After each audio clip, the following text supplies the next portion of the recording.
तो छत्तीसगढ़, मध्य प्रदेश, राजस्थान में चुनाव हैं। छत्तीसगढ़ में चुनाव से पहले छापेमारी हो रही है लगातार, अभी प्रेस कॉन्फ्रेंस भी हो रही है। तो लगभग 200 छापेमारी बड़े उसमें हो चुकी है और करीबी आदमी के ओएसडी को हुई है।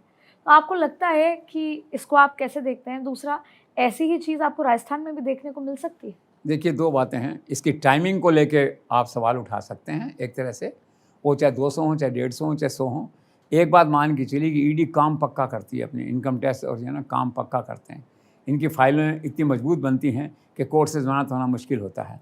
और दूसरा क्या होता है, जिस केस में हाथ रखते हैं ना, वो केस प्रूवन होता है। केस में तो ऐसा बहुत कम आपको देखने को मिला होगा, जितने केसेस अब तक ईडी के हुए हैं, कोई ये कहे कि यार मेरे को गलत फंसा दिया, तथ्य गलत हैं, ऐसा कोई नहीं कहेगा। इसलिए कोर्ट में जमानत नहीं होती लोगों की, वो केस पुख्ता होता है।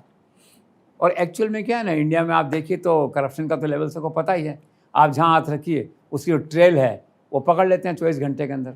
आपके मोबाइल के व्हाट्सअप निकाल लेंगे और निकाल लेंगे। तो एजेंसी से उनका काम यही है एक तरह से। तो सवाल दो हैं इसके अंदर कि क्या वेंडेटा के नाते बेगुनाह लोगों को फंसाया जा रहा है, क्या निर्दोष लोगों को फंसाया जा रहा है क्या? इसका उत्तर है नो। आप उनसे रहम की या उसके कर्टसी की अपेक्षा कर रहे तो उनकी इच्छा है, वो नहीं दे रहे आपको। करप्शन के प्रति वो आंख बंद करें नहीं करें उनका प्रेरोगेटिव है, आपका प्रेरोगेटिव तो नहीं है ना। एक तरह से आप ये नहीं कह सकते मुझे छोड़ दीजिए आप इसमें, तो केस तो पुख्ता है, वो नहीं है। अब बात टाइमिंग का आता है तो ये मिसमैच हो जाता है कभी कभी। फिर क्या है, एजेंसीज का उपयोग कांग्रेस भी करती थी, ये भी करते हैं। बस थोड़ी सी बात है कि इनके टाइम में बात आती है थोड़ा ज़्यादा हो जाता है, तो इसको यूँ कह सकते हैं agencies are more active at this time. तो ये सब चल रहा है। अब राजस्थान की बात आप कर रहे हैं तो मैंने भी सुना है कि कम से कम आधा दर्जन मंत्री इस तरह के हैं जिन पे एजेंसीज की निगाह है। और निगाह से मतलब ये कि जो केसेस उनके हैं वो फुल प्रूफ हैं और आज से थोड़ी हैं, वो 7 साल भर से पड़े हुए थे, उन पर इन्वेस्टिगेशन चल रहा होगा। अब चूँकि चुनाव आ गया और लगा होगा कि उपयुक्त समय है, उनका जजमेंट है ये कि अप्रोप्रिएट टाइम कौन सा है, तो कार्रवाई कर सकते हैं। लेकिन ये मेरे को पक्के तौर पे कह सकता हूँ, जिस केस में कोई हाथ डालेंगे, चाहे राजस्थान हो चाहे मध्य प्रदेश हो, केस पुख्ता मिलेगा आपको। वो ट्रेल जो है ना करप्शन की आपको बिल्कुल प्रमाणित हो जाएगी, आपको 24 घंटे में हो जाएगी प्रमाणित, आपकी जमानत नहीं होगी। फिर आप कहते रहिए कि आप चुनाव के समय मेरे को फंसा दिया आकर के। तो टाइमिंग को लेकर डिबेट हो सकती है, ठीक है ना। केसेस के कंटेंट को लेके, केसेस की मेरिट को लेके वो नहीं हो सकता, क्योंकि लोग मानते नहीं हैं। और राजस्थान में भी सब हुआ।